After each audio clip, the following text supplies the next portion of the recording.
ఒకప్పుడు ప్రభాస్ పెళ్ళంటే చాలా సీరియస్ మ్యాటర్. ఎప్పుడెప్పుడా అని అభిమానులు ఆసక్తిగా ఎదురు చూసిన విషయం. కానీ దాన్ని ఇప్పుడు కొందరు కామెడీ చేసేస్తున్నారు. ఎవరి వరకు ఎందుకు, తన పెళ్లి టాపిక్ తానే జోక్ చేసేశారు రెబల్ స్టార్. తాజాగా మరో యంగ్ హీరో సైతం పెళ్ళెప్పుడు అంటే ప్రభాస్ అన్న తర్వాతే అంటున్నారు. ఇంతకీ ప్రభాస్ పెళ్ళెప్పుడు? రియల్ లైఫ్ లోనూ ప్రభాస్ ఇలా పెళ్లి పీటలెక్కితే చూడాలని చాలా ఏళ్లుగా ఎదురు చూస్తున్నారు అభిమానులు. కానీ ఆ ఊపురి కథలాగా మారిపోయింది rebel star marriage matter. Unstoppable కు వచ్చినప్పుడు బాలయ్య షోలో సల్మాన్ తర్వాత నా పెళ్లి అన్నారు ప్రభాస్. చివరికి మొన్న రాజాసాబ్ ఈవెంట్లో తన పెళ్లిపై తానే కామెడీ చేశారు ప్రభాస్. ప్రభాస్ గారిని పెళ్లి చేసుకోవాలి అంటే మాకు ఉండాల్సిన క్వాలిటీ ఏమిటి? ప్రభాస్ గారు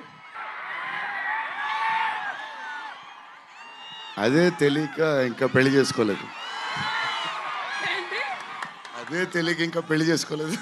తన పెళ్లి మీద తానే జోకులు వేస్తున్నప్పుడు మిగిలిన హీరోలు మాత్రం ఊరికే ఉంటారా చెప్పండి? తాజాగా నవీన్ పొలిశెట్టి సైతం ప్రభాస్ పెళ్లిపై ఓపెన్ అయ్యారు. పెళ్లెప్పుడు అంటే ప్రభాస్ అన్న చేసుకున్న మరుసటి రోజు 12 గంటలకు నా పెళ్లి అంటూ సరదాగా చెప్పుకొచ్చారు నవీన్. సంక్రాంతికి ఈయన ప్రభాస్ కు పోటీగా అనగనగా ఒక రాజుతో వస్తున్నారు. ఆ మధ్య శర్వానంద్, రానా కూడా ప్రభాస్ తర్వాతే తమ పెళ్లి అన్నారు.